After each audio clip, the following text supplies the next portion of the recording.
Hello viewers, welcome to my channel. आज हम chapter 3 exercise 3.2 का क्वेश्चन 6 सोल्व करेंगे। हमारा क्वेश्चन है given the linear equation 2x + 3y - 8 = 0।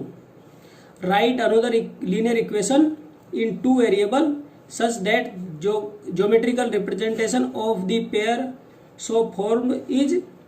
Part first में इंटरसेक्टिंग लाइन, पार्ट सेकंड में पैरेलल लाइन और पार्ट थर्ड में कंसिस्टेंट लाइन। तो हमारा सवाल कह रहा है कि हमें एक समीकरण दिया हुआ है 2x + 3y - 8। ये हमें एक समीकरण दिया हुआ है और कह रहा है कि ठीक इसी प्रकार की एक दूसरी इक्वेशन का निर्माण कीजिए जिसका ग्राफिकल रिप्रेजेंटेशन क्या होना चाहिए। पार्ट 1 में इंटरसेक्टिंग लाइन आनी चाहिए, पार्ट 2 में पैरेलल लाइन आनी चाहिए और पार्ट 3 में समपाती रेखाएं आनी चाहिए, अर्थात कोइंसिडेंट लाइंस आनी चाहिए। ये हमारी इक्वेशन 1 है। अब हमें इक्वेशन 2 किसके लिए ज्ञात करनी है? इंटरसेक्टिंग लाइंस के लिए। तो हम सबसे पहले क्या करेंगे, हम वो इक्वेशन मान लेंगे कि हमारी एक इक्वेशन है, यहां लिख लेंगे late assume equation is a2x + b2y + c2 = 0। ये मान लिया हमने, इक्वेशन मान लिया कि हमारी ये दूसरी इक्वेशन ये है। अब क्या करेंगे, दोनों के कोफिशिएंट ले लेंगे। तो a1 हमारे पास है 2, a2 3 और a1 b1 हमारे पास है 3 और c1 है -8। इसी प्रकार a2 दिया हुआ नहीं है तो a2 ही रहेगा। जनरल इक्वेशन में b2 भी और c2। ये हमें ज्ञात करना है। जब इस इक्वेशन बनेगी वेरिएबल तो सेम है क्योंकि लीनियर इक्वेशंस का पेयर है। तो अब हमारी पहली कंडीशन देखते हैं। पहला है इफ इंटरसेक्टिंग लाइंस में क्या होता है, हम जानते हैं कि क्या होता है, a1/a2 not equal to b1/b2। यही होता है। इसे थोड़ा a1 और b1 के मान इसमें रख लेंगे हम। a1 का मान कितना है 2/a2 और b1 का 3/b2। यही है। इसको सोल्व करेंगे तो आगे क्या आएगा, a2/b2 = a2 पर चला जाएगा तो नीचे आ जाएगा 3, तो 2/3। ये हमें किसका मान आ जाएगा, a1/a2 पर। हमारी कंडीशन क्या है, a2/b2 का ये मान है। पर हमारी कंडीशन है कि ये दोनों a2 और b2 का मान हमारा इस अनुपात के बराबर नहीं होना चाहिए, क्योंकि यहां पे दिया है a1/a2 not equal to b1/b2, तो यहां पर भी नॉट इक्वल टू ये होगा।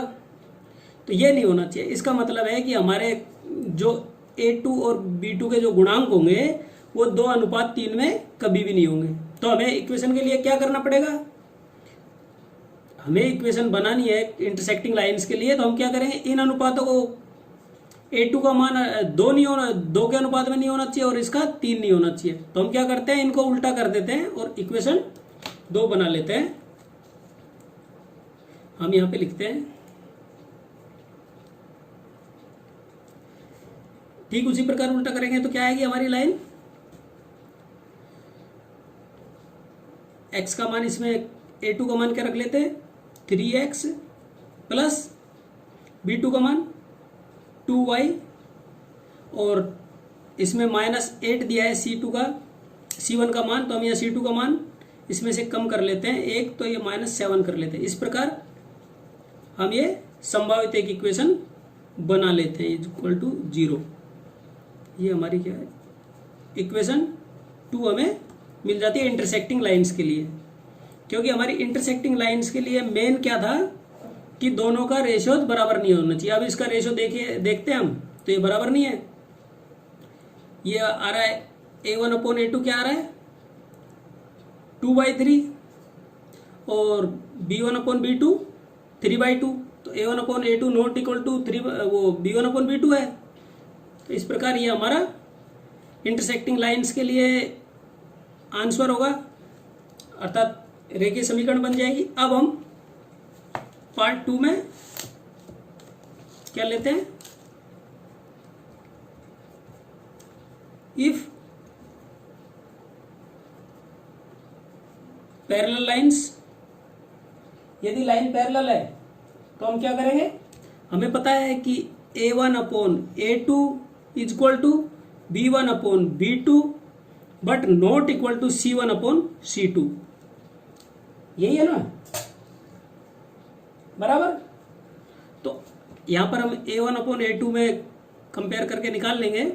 तो A1 का मान हमारे पास है 2, A2 का मान A2 ही लिखेंगे, और B1 का मान क्या है 3, और B2 का मान ये है। इसको वज्र गुणन करेंगे तो A2/B2 इज इक्वल टू 2/3।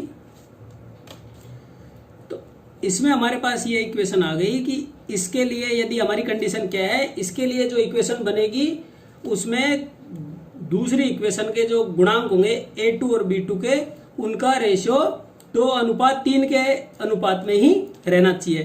तो हम इक्वेशन क्या बना लेंगे, सेम ऐसा कैसे ही रख लेते ना। देन इक्वेशन इज, यहां लिख देंगे इक्वेशन इज 2x, A2 को 2 मान लिया और B2 को हमने मान लिया 3y, और ये -8 है, तो ये इक्वल नहीं होना चाहिए, तो क्या करेंगे हम 1 माइनस कर लेंगे इसमें से, -7 इज इक्वल टू 0। ये हमारी पैरेलल लाइन के लिए संभावित इक्वेशन हो गई, ये हमारा पैरेलल लाइन के लिए आंसर हुआ। ठीक इसी प्रकार यदि इफ कोइंसिडेंट लाइंस, यदि संपाती रेखाएं होंगी तो हमारे कोफिशिएंट का रेशियोज क्या होगा, A1/A2 is equal to B1/B2 is equal to C1/C2, बराबर। यहां तक समझ आ रहा है ना।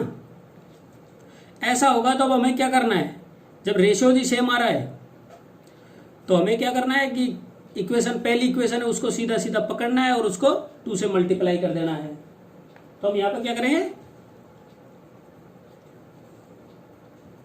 मल्टीप्लाइंग द इक्वेशन 1 फ्रॉम 2, 2 से करेंगे तो वो सेम रेशियो आ जाएगा। तो 2 से मल्टीप्लाई किया हमने, 2 ×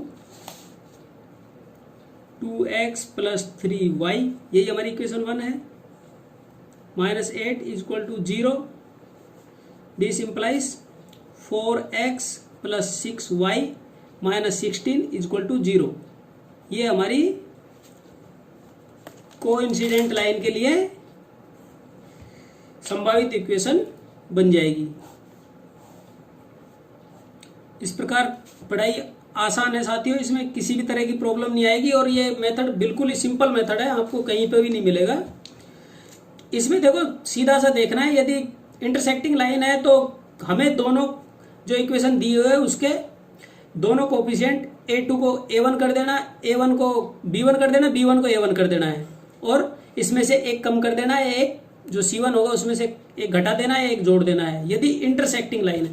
यदि पैरेलल लाइन है तो सेम जो A1 का कोफिशिएंट है उसे ही A2 के लिए लिखेंगे, जो B1 का कोफिशिएंट है उसे ही B2 के लिए लिखेंगे, और क्योंकि हमारा C1/C2 इक्वल नहीं होना चाहिए तो हम उसमें से C1 में से एक प्लस कर देंगे या एक माइनस कर देंगे। हमने यहाँ पर एक माइनस किया है। ये हो गई पैरेलल लाइंस के लिए। यदि कोइंसिडेंट लाइन होगी तो हमें जो इक्वेशन दी हुई होगी उसको किसी भी एक गुणांक से करेंगे, 2 से 3 से गुणा करने के बाद जो इक्वेशन आएगी वही उसकी संभावित इक्वेशन बनेगी। बड़ा आसान है, किसी भी तरह की कोई प्रॉब्लम नहीं है। मैं आशा करता हूं कि आपको समझ आ गई होगी। यदि समझ आ गया तो इसे एक बार लाइक जरूर करें और मेरे चैनल को सब्सक्राइब करें। थैंक यू साथियों।